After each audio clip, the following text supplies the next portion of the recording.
Prepare to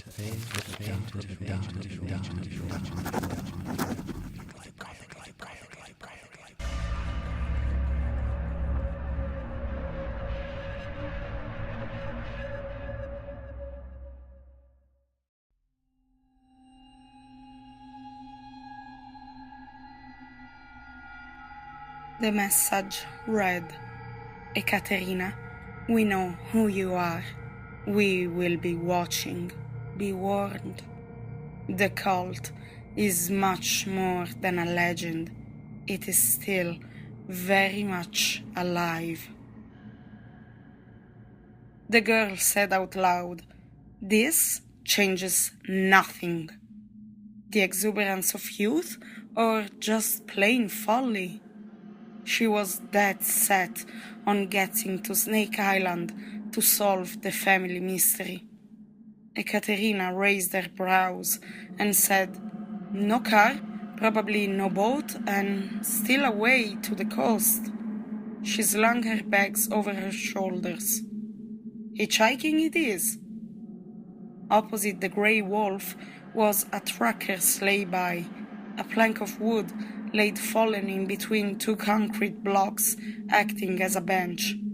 It was midday now, but wherever she went, she felt a dark eye on her. Time ticked by, and, surely enough, the trucks started rolling in, carrying all kinds of wares. She marched over purposely to a trucker who seemed older than the others, and asked, Are you going to Sozopol? The man was climbing in his cab. I am. Can I get a lift? She smiled. He just replied, Yes, you can. No loud music, though. My name is Ekaterina. She passed him her bags up. He stretched out his wet red hand and held her up. I am Vlad. How do you say I am at your service? It wasn't long before the cab vibrations sent her to sleep. The old man seemed nice enough, so she felt safe. The wagon jarred along on the rugged roads, stopping along the way to make a few drop-offs. An hour in, the old man shook the girl's shoulder roughly. Wake up, Ekaterina. She looked startled. What is it? Sozopol in half an hour, said Vlad. I am getting food. You should too. It is very good. The girl slipped out of the cab, strolled over to the roadside cafe. She was starving. Her nose twitched. The air seemed to be laced with vinegar and a savory lemon kind of smell. Her stomach rumbled, and Vlad smiled. Order what you want, I buy, said the old man. I think I decided already, and thanks. 2 plates of whatever the girl is eating, he then said to the waitress. After 5 minutes, 2 plates of omelets and chips came over. The girl scrambled the food inside her like she'd never had a meal before. The man remarked, You like ravenous creature from back of beyond. She smiled. They ordered 2 coffees for the road and left the cafe. It was then that she saw his tattoo. She was taken aback. The man explained it was an old tattoo he had done in Sozopol, but the girl asked, Vlad, can you just leave me here? The man angrily replied, Okay, and threw out Ekaterina's bags, muttering under his breath. She was left stranded in a roadside cafe lay-by, and dusk was getting close. She didn't know where the day had gone or where she was, as she'd been asleep. She went back into the cafe. It felt safer there. She drank coffee and watched the dark descend. There was a bus timetable outside.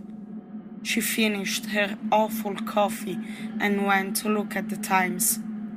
Ekaterina lit up a cigarette and scoured the schedules. Out of the blue, a black figure came from the shadows. It put a bag over her head and dragged her away. Her screams were muffled. A van sped close. The doors were opened, and she was tossed in the back like garbage. Her bag followed, hitting her in the head. A woman's husky voice said, "So you are Ekaterina?" "Yes, I am," answered the girl. "Why are you doing this?" The woman replied, "You want to see Snake Island?" There was a pause. The woman purred. "I know you do. We have been watching you. We take you there tonight as our guest." The woman proceeded to say, "Do you know who I am?" Then answered her own question. "I come from a long line of enchantresses. I am to be obeyed at all costs." The woman snatched the bag. "I don't mind you seeing my face now. You will be dead before the night is over." "Vlad, come here." It was the old man. He dropped to his knees, sobbing. "I am sorry, Katerina. They have my family." The woman passed him a razor. "Cut your throat." His hands quivered and his body shuddered as he took the razor. "Do it now, I command you." "Stop it!" Ekaterina yelled, but Vlad answered, "I have to. You do not understand." He whipped the razor open. It clicked confidently, and shuddering he put it to his flesh. The woman stared at him piercingly, opening her palms in an impatient gesture. Vlad began to slice his throat. When the blood surged, Ekaterina passed out. The girl must have been out a long time, as the next thing she remembered was being bundled onto a boat. Ekaterina was passed along like a package on board the Hesperus. All around there was chatting and laughing, and she got the feeling it was at her expense. Although her hands were still bound, they had afforded her the luxury of not putting the bag back on her head. The girl could not go anywhere. She had been tethered with a chain, like an animal. The boiler room she had been thrown in was suffocating. There was nothing there, just ironclad walls. Ekaterina looked to the ceiling. It was stifling, and beads of sweat glistened on her brow. The walls seemed more adorned with rust than metal. The ship was from another era and did little for the girl's confidence. She rattled her chain against the wall. "Water! I need water!" The clanking of the big cast iron door being unlocked got her attention. "What's all this noise for?" Before her stood the enchantress. "I need water."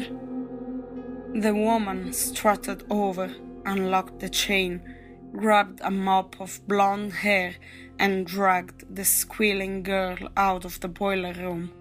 She took her on deck. "That is Snake Island," she said, and pointed west of their course. The slender woman hauled the girl to her feet by the hair and pushed her head out to arm's length, shaking it. "Magnificent, isn't it? We prance and dance on the beach, naked all night long, and tonight will be special for us." The girl yelped as the woman tugged at her long locks. "You could join us and save your pain." The girl just eyed Snake Island and did not mutter a word. "Fetch me a ladle full of water." The woman snapped at a servant, who complained. She let the girl sip from it for a bit before saying, "Enough!" slamming the bucket of water to the floor. The girl turned and looked out to the sea. The oily dark sky, spotted by twinkling stars, revealed the Black Isle. The silhouette of the island stood out from the surrounding sea, cutting a jagged hole in the night sky. The place looked menacing. The cliffs formed faces, eyeless skulls looking straight at her. The woman spoke. "You feel it, don't you? It's a malevolent isle, is it not?" The girl was shuffled away and put under lock in some quarters nearer the front of the Hesperus. The freakiest thing occurred next, the kind of thing you may expect if you had succumbed to opium. There was a scraping on the window. It persisted for a while. Ekaterina thought it to be a bird. She went to the portal and was startled, taking 2 steps back. There was a face at the window. It was the pale, haggard old man she had seen in the woods. Who was he? What did he want from her? Were the questions in her mind. He slammed the window. A scrawled note that fluttered in the breeze read, "I am the one you are looking for." The note took flight in the wind, and the man was gone. In her mind's eye, she knew what it meant, but the reality seemed too far-fetched to fathom. It can't be, can it? With that thought in her head, sleep came over her. The boat tipped and rolled on its way into the night, straight to Snake Island. Ekaterina woke the next day, huddled on the floor in a ball. Heavy footsteps approached the cabin. "Don't worry," the slim woman said. In her hand she had a syringe. "Just to relax you, that's all." The woman proceeded to load the girl up with morphine, or, as she termed it, God's drug. The enchantress smiled. "Now, doesn't that feel better, Ekaterina?" The girl's head dropped back sharply before a statuary man picked her up and carried her off. They were disembarking the old crate off the boat. The girl woke fleetingly and pointed a floppy arm and finger at the shoreline. This was a regular occurrence, taking young girls, drugging them, and taking them to the altar. Ekaterina would just be one more sacrifice. The difference was, this girl had a story. Well, at least her family had a past with the cult. Later on that day, the girl stirred in her hovel of a cell. She was scantily clad and covered in only a blanket. The girl had awoken in some kind of holding area. She looked around and saw old medical apparatus. There were lots of other holding cells and weird surgical devices. It quickly dawned on her that this was the asylum she had heard about. Down the corridor there was shrieking and slamming of metal. Before long, the slamming had gotten to the door next to hers. She got anxious. She wasn't quite sure what to expect anymore. Then a submissive voice came from next door. "You better eat it. That's all you'll get today." Bang, bang! Food up! A tin dish slid through the hole in the door that disappeared just as quickly as it arrived. The slamming metal shutter made her cringe. It sounded like a guillotine. A barnyard stench filled the air as the girl poked at the lamps floating in the swill. As soon as she smelt it, Ekaterina began to retch till her stomach ached. The girl was starving, though, and needed food bad. At the count of 3, she closed her eyes and forced the putrid slope down. An echo of voices came down the corridor. "You know what's going to happen to you, don't you?" Ekaterina felt very naive now. "No, I don't actually. What happens to us?" "Shh, it's her." The enchantress spoke. "I'll tell you what happens." She walked down the corridors, swishing her dress around. "Some of you will serve my men, others will serve me, but the most privileged will be sacrificed to the severed hand." She spoke in a husky voice, poking her pointy finger through the cage, raising the girl's chin. "Now, I think you know who you'll serve, don't you?" Then she screamed, "Don't you, young lady?"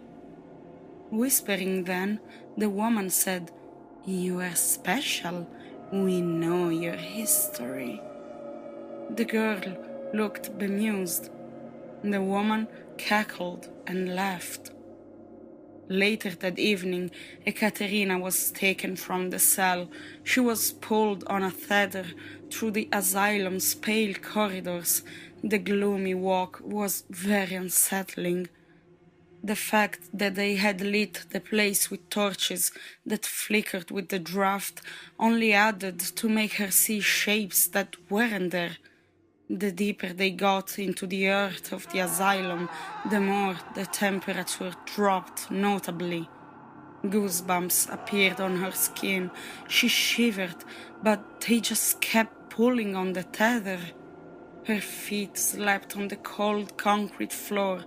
She sucked in air through gritted teeth as she walked on broken glass bottles. There was a big expanse opening in front of them, like some kind of hall. There was music, light, and the smell of food. Ekaterina got the feeling this was the place she was being taken to meet her hand. Callously, the girl was slung in a bundle on the floor by the altar. Laughter rang out. She felt a mixture of terror and humiliation. The enchantress, now dressed in a scantily designed leather outfit and a traditional purple robe special for the occasion, gleefully spoke. "Glad you could make it." The laughter echoed all around and stopped dead with one hand gesture from the woman. She strutted around, telling a story. "You know who this is, don't you? If you know our history, you will recall one summer solstice, a predecessor of mine did the fine honor of punishing one of her relatives for treachery." The woman moved from table to table, banging her fist down and gesturing as she told the story. She walked over to the girl on the floor, clutched her face in her hand, and said, "That's right, Ekaterina. A long-lost relative of yours was a member of the Severed Hand." "No, it can't be." "Believe it, one of my relatives cut his hand off and took his tongue. It's the punishment for treachery." Dread tingled down her spine. These people were sick, but the thing that bothered her most was the old man she kept seeing.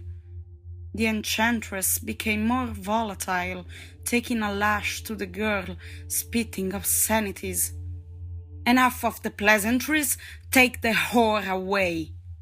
On a raised area used for medical procedures in the past, they now had an altar, the severed hand coming out of the ground with a flaming torch. Alongside it was a St. Andrew's cross, a wooden X-shaped frame where they strapped their sacrifices. The girl looked at her fate. A torrent of abuse befell the room until she was roughly gagged. The girl was dragged over arms, flailing and kicking, Then she was strapped to the cross and left dangling. The woman took to the raised platform, ran her hands over the girl. "What a delight we have for you tonight, members of the Severed Hand." She raised her hands high. "What do you want to do with her?" The reply was resounding. "If treachery is the deed, then the tongue and hand should be freed." The woman said, "So shall it be." Up by the altar, the enchantress paced. She was speaking in some ancient tongue. Ekaterina sighed and started to sob. The woman stroked her long blonde hair. "Child, you should be honored. It will all be over soon." Thoughts went spinning through her mind. Now she understood what her ancestor felt all those years ago. The girl's curdling screams broke the silence. "All I wanted was the truth. I just wanted to know what happened to him." The woman lashed the concrete with a crack. "Well, now you know how his fate was sealed." The girl said, "No one saw him die, did they?" The girl was trying to throw doubt in the enchantress's mind. The woman's sharp report was, "Well, he had no hand, no tongue, and was losing a lot of blood. It's a safe bet, I think. We left him for the crabs and sea snakes, little one." The girl thought to herself, he may be dead, but his soul still wanted vengeance. It was the last hope she hung on to. Preparations were being made. The sacred scimitar had been forged and was being sharpened on an old millstone. Her last moments were ebbing away quickly, and she asked, "May I say something?" The woman brashly spoke, "As long as it isn't a sermon." A few words were uttered to prolong her life for a minute, rather than because of any religious connotations. Sparks flew off the millstone as the blade was grinded to razor sharpness. The girl was untied, put on a tether, and brought over to a wooden block.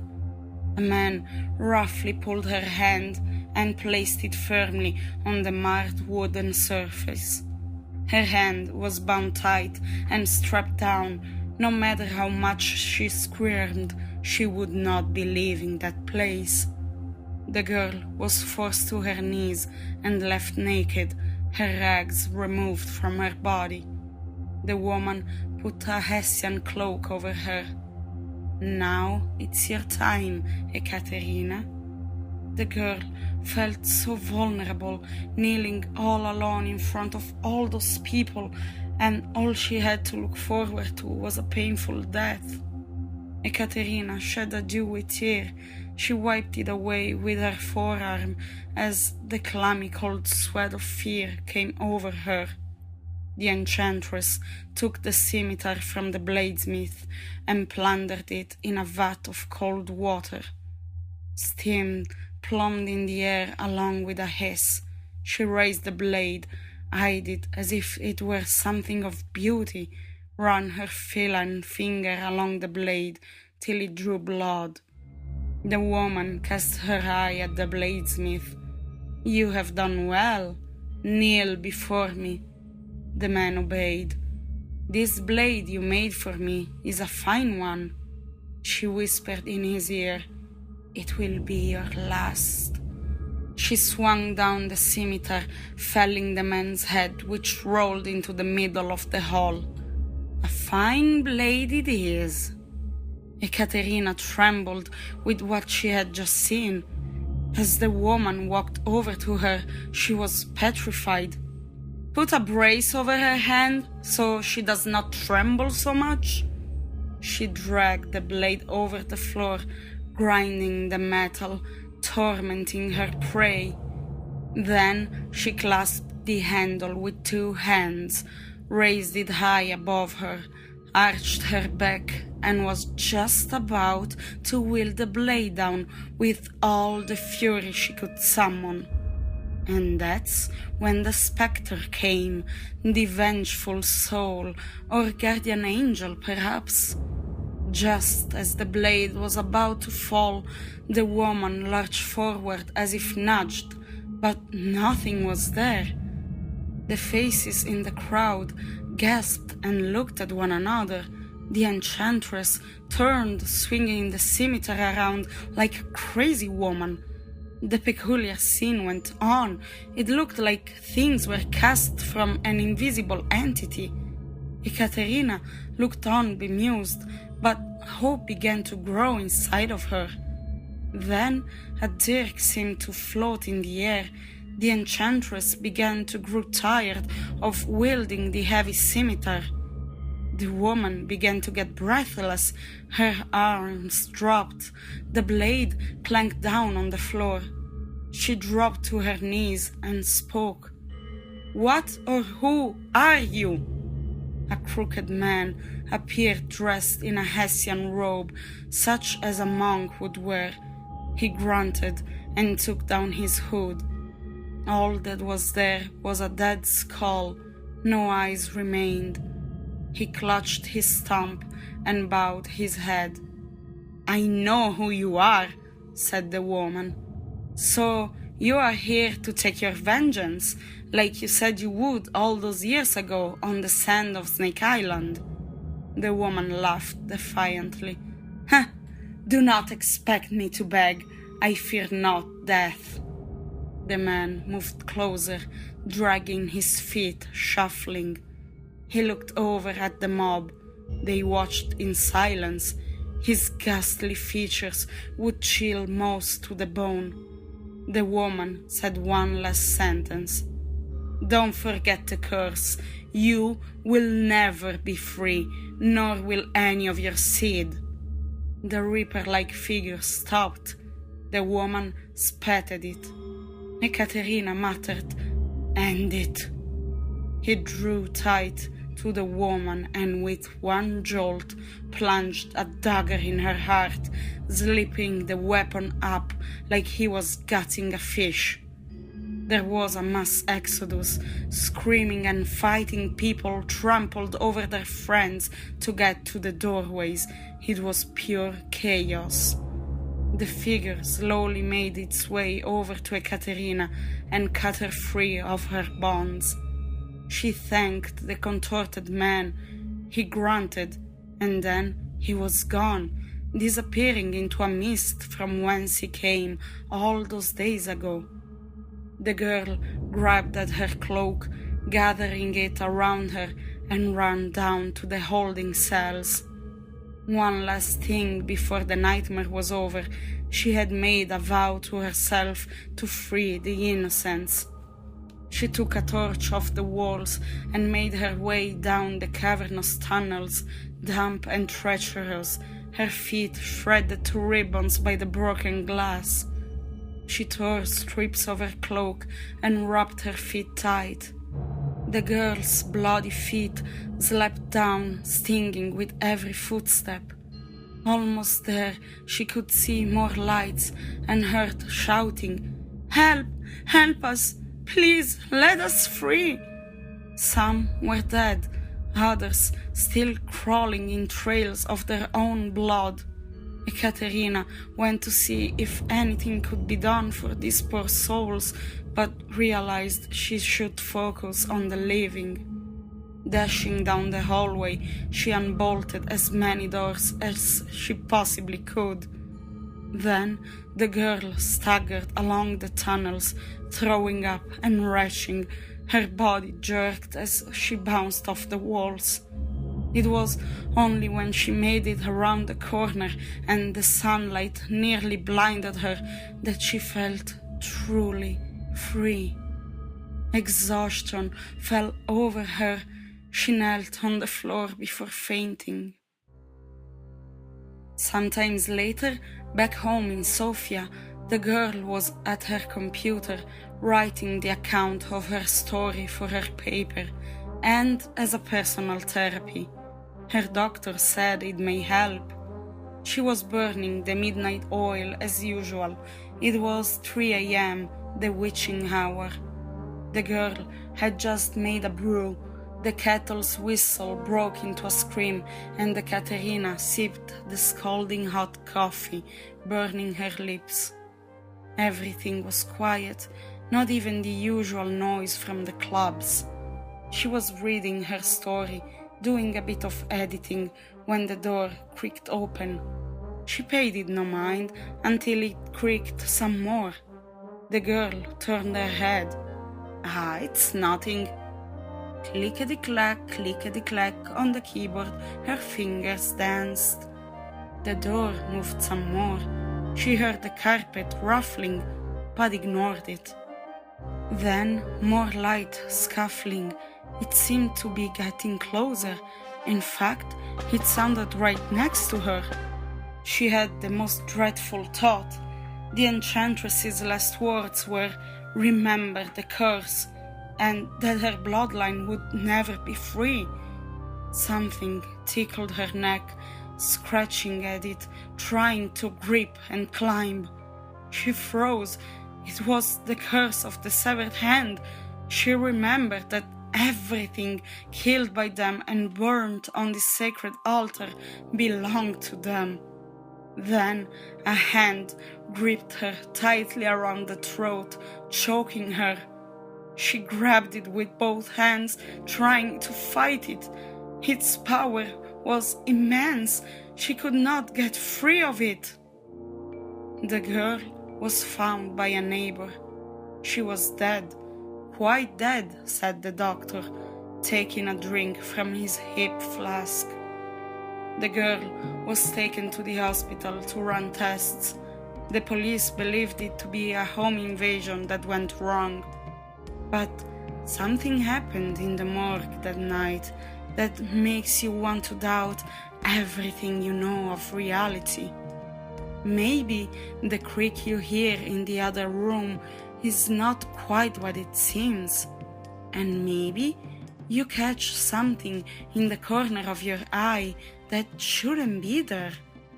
Some contorted figure, a tormented soul. Are they coming for you tonight?